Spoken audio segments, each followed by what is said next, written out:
Ya, selamat pagi Ibu Bapak, Saudara-saudara yang berbahagia. Dimanapun Anda berada, semoga Anda semua selalu sehat dan bahagia. Ya, pada kesempatan kali ini saya akan berbicara mengenai aplikasi Brahmawihara di dalam menghadapi pandemi COVID-19.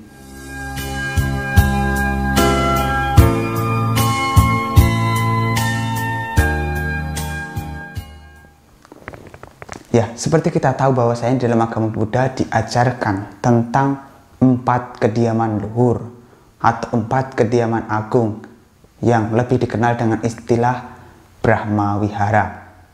Dan saya rasa kita sebagai umat Buddha tahu apa itu Brahmawihara. Kalau misalnya Anda sekalian ada yang belum tahu apa saja 4 Brahmawihara itu atau 4 kediaman luhur tersebut, yang pertama adalah metta, cinta kasih. Dan yang kedua adalah karuna, welas asih atau kasih sayang. Dan yang ketiga adalah mudita, simpati. Dan yang keempat adalah upeka atau keseimbangan batin. Keempat hal ini disebut sebagai 4 kediaman luhur atau 4 kediaman agung. Kenapa dikatakan demikian? Brahma artinya adalah orang atau makhluk yang agung, makhluk yang luhur, makhluk yang utama. Wihara artinya adalah berdiam atau bertempat tinggal atau hidup. Jadi 4 Brahmawihara ini adalah 4 landasan untuk berdiam agung atau tinggal dalam keadaan agung. Jadi kalau misalnya kita memiliki 4 hal ini atau kita mengembangkan 4 hal ini, maka kita bisa dikatakan berdiam seperti halnya Brahma, seorang atau sesosok makhluk yang memiliki 4 kualitas ini. Di tengah-tengah situasi pandemi seperti ini, 4 hal ini dapat kita aplikasikan di dalam kehidupan sehari-hari agar kita bisa menghadapi pandemi ini dengan cara yang bijak. Hal yang pertama yang harus kita kembangkan adalah metta atau pengharapan. Semoga semua makhluk berbahagia dan bebas dari penderitaan. Dengan pengembangan metta ini, kita bisa mengaplikasikan dengan cara mengembangkan pemikiran-pemikiran yang positif, mengembangkan pengharapan-pengharapan semoga semua makhluk hidup berbahagia, semoga semua makhluk terbebas dari penderitaan, semoga semua makhluk bebas dari rasa sakit, dan lain sebagainya. Tetapi Ibu Bapak Saudara sekalian, hanya dengan mengharapkan semacam ini belumlah cukup. Maka diperlukan kediaman luhur yang berikutnya, yaitu karuna. Karuna artinya adalah welas asih atau kasih sayang. Karuna adalah salah satu bentuk upaya atau aksi untuk membantu meringankan penderitaan orang lain. Di tengah-tengah situasi seperti ini, selain kita mengharapkan semoga semua makhluk berbahagia dan bebas dari penderitaan supaya terhindar dari penyakit dan juga supaya terbebas dari pandemi ini, supaya mereka bisa sehat, kita juga seharusnya memunculkan sebuah aksi, sebuah tindakan yang dapat membantu meringankan penderitaan yang mereka alami. Kita tahu bahwasanya pandemi ini memberikan dampak yang luar biasa. Saya rasa kita semua terdampak. Meskipun dampak yang kita alami berbeda-beda. Ada yang mungkin dampaknya besar, ada yang mungkin sedang-sedang saja, tergantung dari dampak yang kita alami. Tetapi kalau kita memiliki kesempatan, masih memiliki kekayaan, masih memiliki kemampuan untuk berbagi, maka tiba saatnya bagi kita untuk berbagi, untuk membantu meringankan penderitaan mereka. Kalau misalnya kita mampu dalam hal usaha, misalnya kita adalah seorang dokter atau perawat, maka kita bisa membantu penyembuhan, membantu merawat pasien yang terinfeksi. Kalau misalnya kita adalah orang yang mampu dalam hal materi, maka kita bisa berbagi materi yang kita punya kepada orang-orang yang terdampak, kepada mereka yang membutuhkan. Karena selain kesehatan, selain penyakit,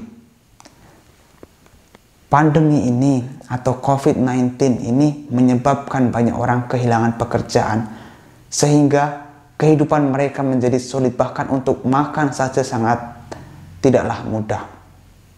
Oleh sebab itu, ketika kita memiliki kekayaan yang lebih, kemampuan untuk berbagi, maka kita seharusnya berbagi apa yang kita punya untuk meringankan penderitaan mereka.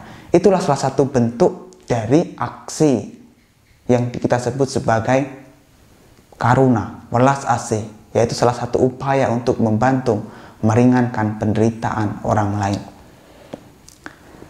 Kemudian kalau misalnya apa yang telah kita upayakan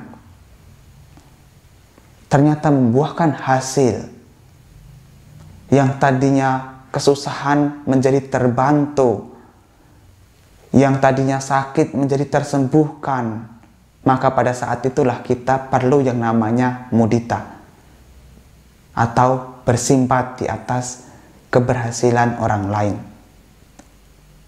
Kita tentu harus mendukung program-program pemerintah di dalam menanggulangi COVID-19 ini.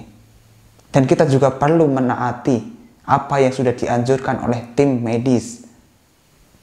Maka ketika anjuran-anjuran tersebut membuahkan hasil dan program pemerintah di dalam menanggulangi permasalahan ini bisa berhasil, maka kita perlu mengapresiasi. Kita perlu mengapresiasi sebuah upaya, sebuah perjuangan untuk melawan pandemi ini. Maka itulah yang disebut sebagai mudita. Kita turut bersimpati, turut berbahagia atas keberhasilan orang lain. Tetapi misalnya kita sudah mengharapkan semoga semua makhluk hidup berbahagia, terbebas dari penyakit dan terbebas dari penderitaan, dan kita juga sudah melakukan upaya, melakukan aksi untuk membantu meringankan penderitaan mereka, tetapi upaya-upaya tersebut ternyata tidak berhasil, maka pada saat itu kita butuh kediaman luhur yang terakhir ini, yang disebut sebagai UPK atau keseimbangan batin. Keseimbangan batin yang dimaksud bukan berarti kita cuek, bukan berarti kita acuh tak acuh, tetapi keseimbangan batin yang berdasar pada pengetahuan, pada kebijaksanaan, yaitu tentang pemahaman hukum karma.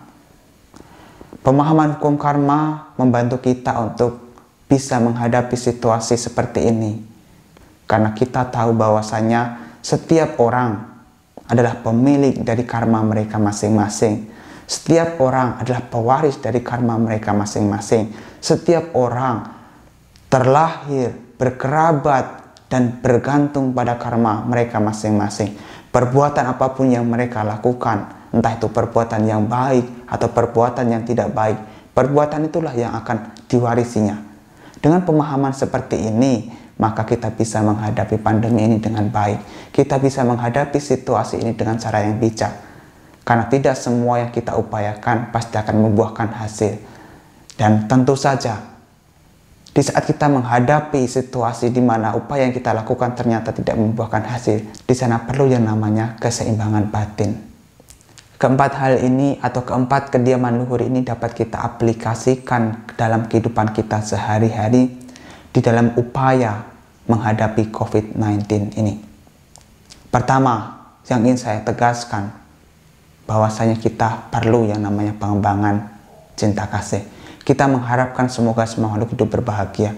Yang kedua, kita perlu yang namanya welas asih atau kasih sayang, sebuah usaha atau aksi untuk membantu meringankan penderitaan mereka. Dan yang ketiga, kita perlu yang namanya mudita atau bersimpati atas keberhasilan orang lain di dalam berperang menghadapi COVID-19 ini.